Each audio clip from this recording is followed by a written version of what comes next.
It didn't matter how educated you were, your credentials, if they're all in order. Oftentimes I had to fight for my right for just opportunities in the workplace, or you go to contribute. To the work that you're doing or wherever this may be or what have you. Sometimes you're not taken as serious as other counterparts. I've just come to the conclusion of the last few years that this is who I am. This is what you will accept. And if you're not going to work with me, then we're going to find a common ground. But I'm no longer backing down. Welcome to Women and Work, the show where we take an inside look at how women are overcoming our own unique challenges as we grow our careers or build a business while nurturing relationships and family. I'm Diane Mocha, founder and CEO of MomSub, the childcare app that connects working mothers to a substitute mom. And I want you to know that work can fit your life. Our guests show you the way they've done it. Today, I'm with Jerria Donelson, a HUD compliance manager for the Neighbor Project, a nonprofit that helps people find and keep affordable housing. She also became a local township trustee this year, following in the footsteps of her father, who was involved in politics as well. Jerria, thank you so much for joining us today. Thank you. So I want to find out, as a woman in the workplace, you've been working for many years, full-time. You've been raising a child as a single mom. What are the challenges that you think you faced, particularly because you were a woman? Reflecting on my journey and in some of the things that always would pop up, it didn't matter how educated you were, your credentials, if they're all in order. Oftentimes I had to fight for my right for just opportunities in the workplace, or you go to contribute. To the work that you're doing or wherever this may be or what have you. And sometimes you're not taken as serious as other counterparts. So and those were pretty much in my younger years of working. And then fast forwarding to today, there has been victory. There's been battles that have been won. There's still definitely a lot more work to do. So I think what I've had to find is that you have to develop that confidence about yourself. You have to develop that advocacy for yourself, and if this is a space that you want to be in or where you want to do work in, and you have to make your presence be felt, and sadly but empowering is still that way today. So you talk about credentials and, even if you have all of these skills and credentials, sometimes you have to step forward more so because you're a woman. Absolutely. And you have a lot of credentials. You've got 2 master's degrees, I do, right? yeah. One of them's an MBA? Yeah, master's in community economic development, which is what I like to say a fancy term for programs, can create programs. And then the other one is a master's in business and administration. And these fit right in with the work that you Absolutely. do at the Neighbor Project, where you've Absolutely. been for a long time. So some of these barriers, let's call them, that you faced in the workplace, were they with the organization that you're with now, and were they after you had gotten these degrees, or did you get these degrees over time? Yeah, actually, it was, some of it was really during that time of working with the Joseph Corporation, and even some opportunities now that you just, that you're not considered for, just because you are who you are. So there's definitely work to be done. And yeah, and then even during that time, because I was with my employer for so long, and people would say, well, why do you stay, and different things like that. I had to look at the good and the bad. Even though I wasn't seen as equal for certain roles and things like that, but I was able to get my master's while working that job. So you have to learn to be. I'm a preacher's kid, so the word says a shrewd businessman or businesswoman. So you have to learn to take what they give you and to advance yourself. So you're only going to give me this much of a space or opportunity, but you'll work with me to go to school and to get my credit, which is And I talk to so many women, which that seems to be the case, where you won't let me into the boardroom or into the room where decisions are made, but you'll support my school, you'll do tuition reimbursement, so I'm coming for advancement. So I think too, a lot of us, we still deal with that miss messaging. Like, it's okay to go ahead, but we didn't think you were really going to do it. And you Or still that have. you wanted something as a result. Like, oh, that's wonderful. You got that Yeah, education. you're not It's playing like, so office. so now I deserve, not Yeah, deserve more money, but yeah, now I have the skills yeah, to be more valuable to this absolutely, organization. Therefore, I can step into a role that absolutely. uses those skills that pays a higher wage. Absolutely, Yeah. Yeah. absolutely. And so there's still work there to be, Hmm. and I have a daughter, and looking at where I thought her opportunities would be, and where I thought where we had come so much further as a society and things like that, and then to realize that actually her road might be a little tougher just because of the ways to go around certain things. So it's and this show and the organization that you have is so important.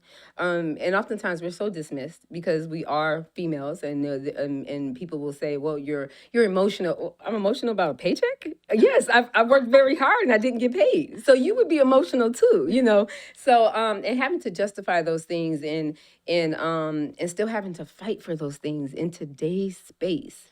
It's you try not to focus on the negative, you really do, but I'm a realist, and I keep it very real with my daughter, and making sure that she understands the things that I'm going through. I want you to know this is how you can overcome them and be prepared, and this is what they look like. So I think it's really important, especially for us women who've been in the workforce and who has that background in different things, that you teach your kids how to maneuver. It didn't end today, and there's new tricks that are going to be coming. So how do you maneuver? How do you keep your professionalism? And because you're not allowed to voice your frustration, you have to stay professional and still work the work that you do. So yeah, I almost feel like working in the workforce is really a balancing game for women, and beyond work in school life. It's the mental, it's the physical. I have to prepare myself to interact with other colleagues, and especially when you're interacting with people who you're like, I could teach you the job. Wow. So it does. It makes it difficult, but then I think about my mother and how much further I am than she is. So, and all the great things. She was a businesswoman. She had her own beauty salon here in Aurora. She also went to small business administration back then. That's how I learned about those things and those different resources. She went and got the loan to open up her business and get the building and different things like that. Wow. So this is a woman who was already showing me. She went to hair school. She opened up her business, and she was raising three daughters and a husband.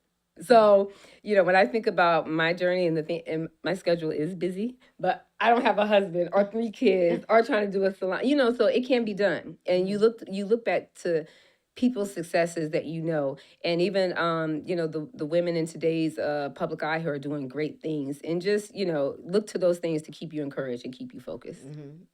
And the interesting part is the nonprofit world has a lot of women Yes, in it, right? So absolutely. sometimes we see that organizations that have a lot of women are more supportive for women Yep. and help women rise up. But then there's like this the glass ceiling. I was going to say a ceiling. We Absolutely. all Yeah, know the no, glass it is. ceiling. So Absolutely. in the nonprofit world, what I've Yeah, seen is there's a lot of people of color, there's a absolutely. lot of women, Hmm. and then at the top, like in so many other organizations, there's white men. There is. Yeah, And then there's this barrier, like you said. absolutely. And so I wonder if the fact that you felt like people weren't giving you the not just the respect but acknowledging the skills Absolutely. that you had, if being a person of color played into that as well. Absolutely. So a woman and a person of color. Absolutely. I wanted to touch on it, but I wasn't for sure. Yeah. But No, but no, it's the elephant absolutely. in the room No, here, right? absolutely. That Yeah. adds a whole nother layer to it. And especially being a Black woman, oftentimes your confidence and your credentials and your background and your experience, it comes across as cocky, or it comes across as being aggressive. And you know And it's really interesting because I'll get a lot of feedback from work that that need help with communications and things like this. But yet I was just elected as a trustee in the community. So,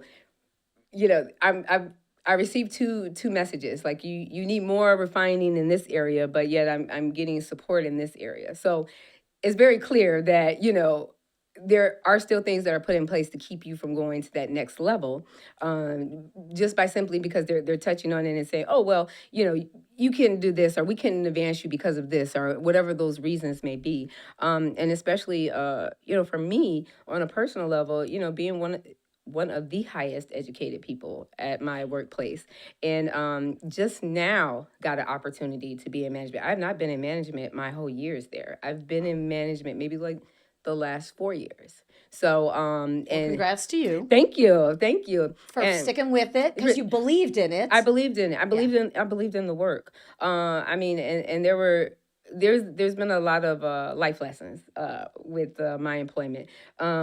But there's been a lot of opportunities and things that I've taken, and I've used it to build and create opportunities for myself and create the person who I am today. So yeah. And you talk about, people giving you maybe unsolicited advice, like to improve your Yeah. communication, but yet I communicate in the community and people get it. Yeah. But some of it I think is kind of the rules of the game. Absolutely. And, I've heard from other women that I've brought in for the podcast, that they've mentored younger women Yeah. and said to them, maybe you might want to think about adjusting what you wear or what Yeah. you say or how you wear your hair. And my feeling was, well, why should they do that? Absolutely. But the woman who explained this said, well, because if you can make an adjustment on your end that will help with your perception by other people and help other people be more comfortable. Not that it's your job to make other people more comfortable, but they say don't treat other people as you want to be treated. Treat other people as they want to be treated, because we all are a little different. That's true. And so, I think a lot of women have become successful because they've sort of learned to play Absolutely. the rules of the game. Absolutely. And whether those rules are right or wrong, Yeah. they exist, right? Yeah. If you're going to go play football, you have to You play have by to the play by the rules, or rules. the Yeah. referee's going to kick you out. And even Yeah. though the rules in business and when it comes to certain people at certain levels aren't written down, and sometimes we feel that we're blocked out, in retrospect, looking back, and as you give advice to others, do you feel like it is advantageous to recognize that maybe I can make some adjustments that will help me in the long run, and then maybe when I get to positions of power, I can help others see in a collaborative way why maybe my communication style, while different than theirs, there may be a benefit? Or do you think, no, we shouldn't bend, we should stick to who we are, and why should we be like them? That's a great question. And I have to say, with my personal answer to that, especially being a woman of color and always having to have a backup plan, always having to have a workaround. And I've just come to the conclusion the last few years that I'm not, that this is who I am. This is what you will accept. And if you're not going to work with me, then we're going to find a common ground. But I'm no longer backing down. You don't like me anyway. So it's not like you weren't going to like me if I was nicer to you, or if I was, but I mean, I do think there's absolutely some value in the advice, and it probably would, I could throw out there depending on the situation. But where I'm at right now, I'm unapologetic for who I am. I will say, when I ran for the race, I did have blue dreads. So I have toned down the color because I did get some feedback that some of that was part of how I was perceived. The tattoos and the nails, and I didn't come across as professional. I didn't come across as intelligent, or the background that I have. Even though I never opened my mouth, I just smiled on a picture and had blue hair.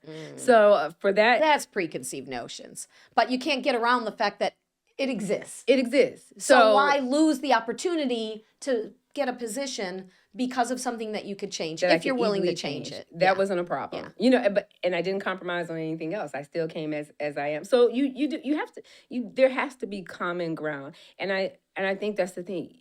As a woman in today's workplace, you have to be smarter. You have to be. We always said that we have always had to work twice as hard. We got to show up twice as much, and that hasn't changed. that is still very much, if not even harder. So opportunities to find common ground, should definitely foster those. But if they're not given to you, they weren't going to be given to you anyway. So either I look for relationships and other allies, because there's some people I'm just never going to win over just because of what it is. And to me, time and energy is so much more precious than winning you to my side, and you're not going to like me. So I think for some of the advice I would give to the women today, confidence. That's what I didn't have.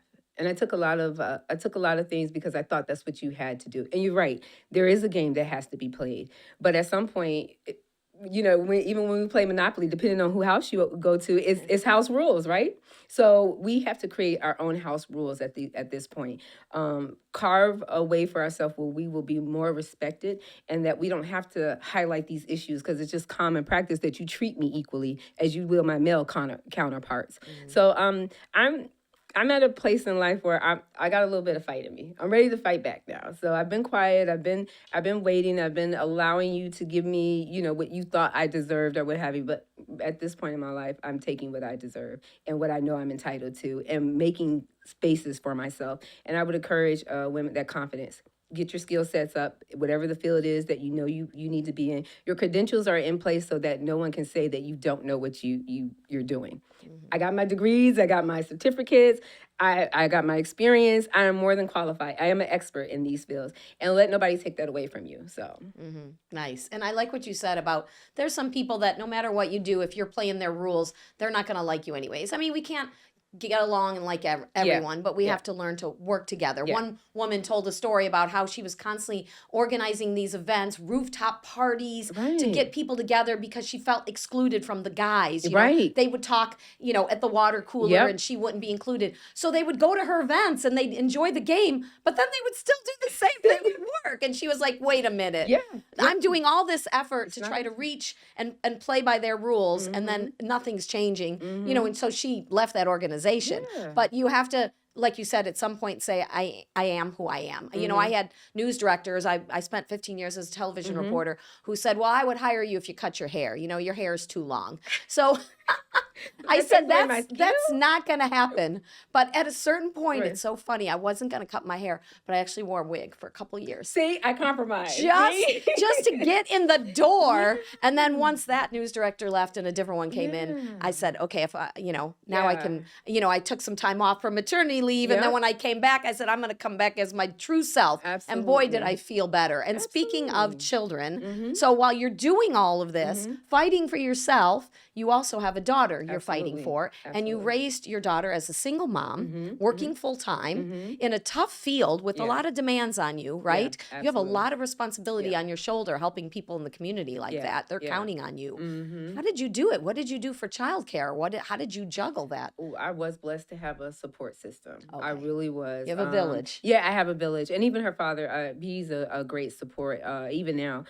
So that was one of the factors in my story that amps it a little bit or what have you, because it's so important. But even besides my family, my church, like the church community leaders that are friends and things, they would be like, did you need you need a weekend off, take the girl, and that's great. But fostering those relationships. And not only that, and these were women of all different walks of life who could tell me about their stories. There was a woman who worked at Dow and the different things that she went through at Dow, and how different struggles of women's rights and stuff happened just on that local level. And she would pour into me, and other women who were in the community and working jobs and seeing what I was going through as a young woman and as a young mother, and just being able to encourage me, like, it does get better. I know you're feeling it right now, but it does get better. And I'm so glad that I took to heart their words of wisdom, and I still talk to them and see them to this day. And they, even then, they're like, we're so proud of you to see you keep going. We know there were some tough days, and some days I'm done. I don't have to do any of this, But I'm so happy to be in the field that I am, doing the work that I'm doing, even with the obstacles and things that are in it. Knowing what I know now a little bit better, being a little bit more strategic in my partnerships and moving, advancing the goals and things that I have. I'm a lot wiser. So take that wisdom, your mistakes.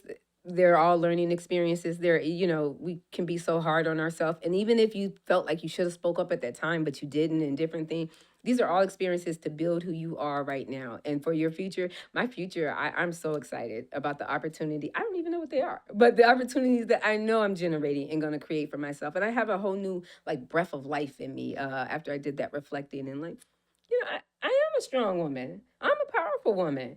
I have the community with me. I have God with me. I can do anything. And these are things that we as women, we got to speak those affirmations to ourselves. No one's going to give it to us. So we have to speak those things to ourselves. And I'm really big now on self-care. And women, we are so good about caring for others, and we give so much to everybody else, and we don't leave any of that for us. I think that has to be just as important as your passion about the work you do and being heard in your workplace. You can't pour from your cup if you're Absolutely. given if you don't have anything in Absolutely. it. Yeah, Absolutely. yeah. And so, do you think that your career trajectory, just the way that you balanced your work life, changed when your child came Oh along? gosh, yes. Oh my God. Did you have mom guilt? Oh my gosh, yes, Everyone says absolutely. yes. Yeah, Yeah. mine was the 2 hour limit. If I went past 2 hours, like if I dropped her off to go somewhere or whatever, and I wasn't back in those 2 hours, I just felt like a horrible person. I'm But like, you were gone for longer than that at work. well, my parents definitely. I mean, my mom and my sister helped me out, and then actually, Oh, so you had family watching her. actually So she family. wasn't in daycare. She did end up going to daycare, but her aunt worked at the daycare, Ah. so I just had like little hookups. Here So and it just there. felt like she was with Yeah. visiting families, Yeah. bonding with family. It really so did. that alleviated that guilt of like, oh my gosh, It did. I'm not with my child. It did. It still was there though. I mean, because Yeah. you still, Yeah. it's your responsibility. So, and they were also nice about it or what have you. But it's still you wondered about. In my mind, I thought she was terrorizing them. And they don't know how to deal with kids. This is the first baby they've ever had in my mind. And I would get home and they're like, no, she's fine. She slept most of the time. So yeah, I created more of a scenario myself. But it was hard getting to work, and I have a tendency of not being on time back in the day. So add a kid into that. Trying to get to daycare, or if something was going on with daycare and it threw your schedule off, or if they're sick, and then I mean it was completely like I don't even remember life before her. I don't remember what I was doing before.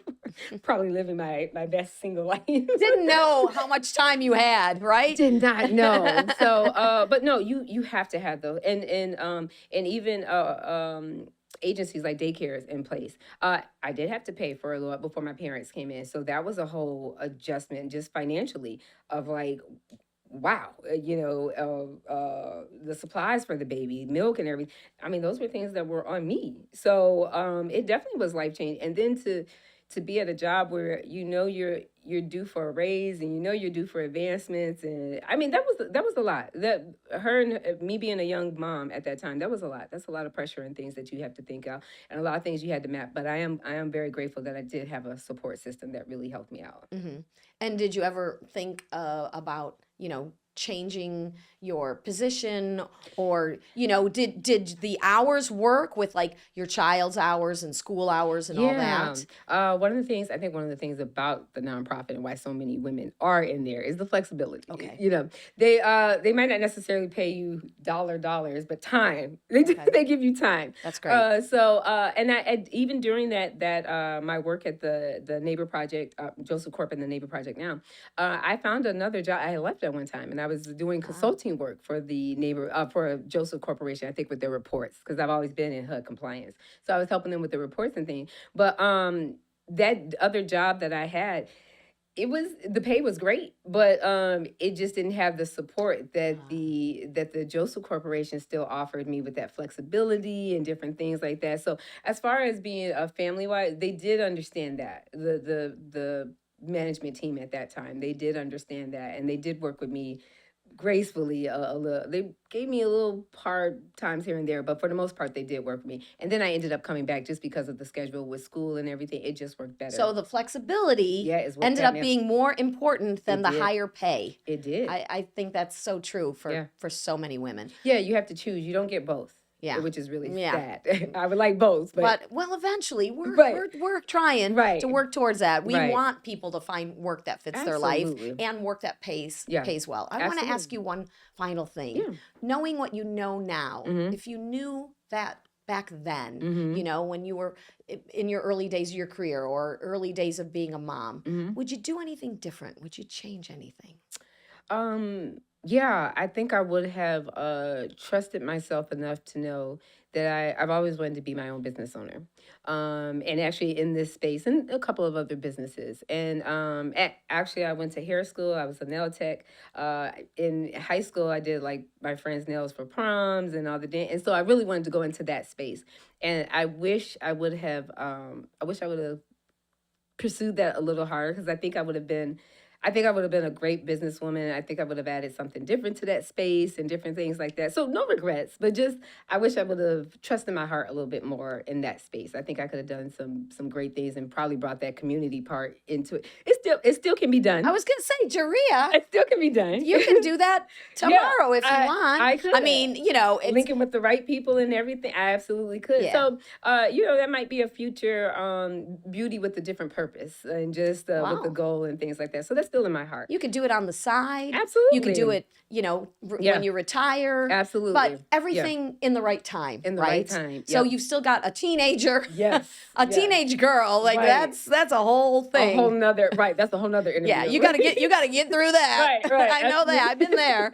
You got to get Right. through that. And Right. nowadays it's harder than ever, you Yeah. know, with social media and all the Yeah. demands on these girls, you know. We Absolutely. went through it, but not to the extent that they did. Yeah. Yeah, or the Yeah. images and everything of what Yeah. a real woman So looks hard. like and stuff. Yeah, Yeah, that's a it's whole so nother. hard. So get through that, you know, and you've got this elected position Mm-hmm. and you've got the career that you love, Mm-hmm. but you've got exciting things in the future Yeah. or that someday when the timing is right. Absolutely. So how great that you're Yeah. always growing and You have to. and ready to embark on the next adventure. You have to. So, Yep. and thanks for coming for this Thank you adventure for having today. me. I really appreciate it and all the insights that you revealed on today's episode of Women and Work. Now, if you were inspired by today's story, remember to share it with a friend, leave a review, and subscribe to meet our next amazing guest. If you want to invest in a solution to the childcare crisis, check out MomSub's equity crowdfunding campaign at momsub.com/invest or connect with MomSub on LinkedIn, Facebook, Instagram, and all our other social media channels.